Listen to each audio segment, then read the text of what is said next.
రాజకీయ ముసుగులో ఉన్న నేరస్తులతో పోరాటం చేస్తున్నారట ప్రస్తుతం కూటమి ప్రభుత్వం, అంటే చంద్రబాబు నాయుడు గారు. ఇది ఆయన అన్నమాటే. ఒకప్పుడు జగన్మోహన్ రెడ్డి గారు 5 ఏళ్ల పాటు అన్నమాట ఏంటి, దుష్ట చతుష్టయంతో పోరాటం చేస్తున్నామన్నారు ఆయన. అంటే రాజకీయ ముసుగులో ఉన్న నేరస్తులు జగన్మోహన్ రెడ్డి అండ్ టీం అని దాని అర్థం. అప్పుడు దుష్ట చతుష్టయం అంటే మొత్తం టీడీపీని, జనసేనని, అలాగే కొన్ని మీడియా ఛానల్స్ని అందరినీ కలిపి దుష్ట చతుష్టయం అనే పదం ఆయన వాడారు.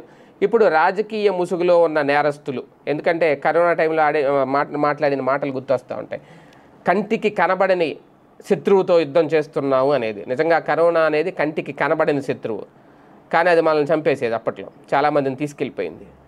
ఇప్పుడు రాజకీయ ముసుగులో ఉన్న నేరస్తులు అనే పదం వాడుతున్నారు.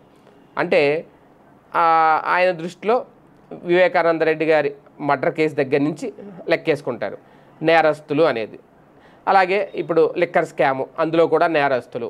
ఇంకా చాలా కుంభకోణాలే తెర మీదకు తీసుకొచ్చే ప్రయత్నం అయితే జరుగుతుంది.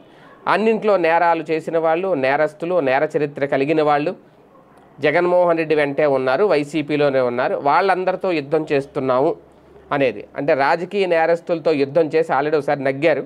ఇప్పుడు మళ్ళీ ఇంకొకసారి నెగ్గాలి అంటే ఇంకా పోరాటం కంటిన్యూ చేస్తున్నాము అని చెప్పే ప్రయత్నం బలంగా చేసుకున్నారు. ప్రజలు ఎంతవరకు రాజకీయ నేరస్తులు అనే పదాన్ని యాక్సెప్ట్ చేస్తారు అనేది చూడాలి. కాకపోతే ఇక్కడ సంక్షేమాన్ని సరిగ్గా అందుతుందా లేదా అనే విషయాన్ని డైవర్ట్ చేయడం కోసమో, లేదు అంటే ఇప్పట్లో ఎటువంటి లోపాలను ఎంచకుండా మొత్తం వైసీపీను, జగన్ను ఒక దోషులుగా, వైసీపీ అంటేనే నేరస్తులు ఉండే ఒక పార్టీలాగా చెప్పే ప్రయత్నం అయితే గట్టిగా జరుగుతోంది. అది ప్రజలు స్వాగతిస్తారా లేదా అనేది కూడా ఇక్కడ వేచి చూడాల్సిన అంశం.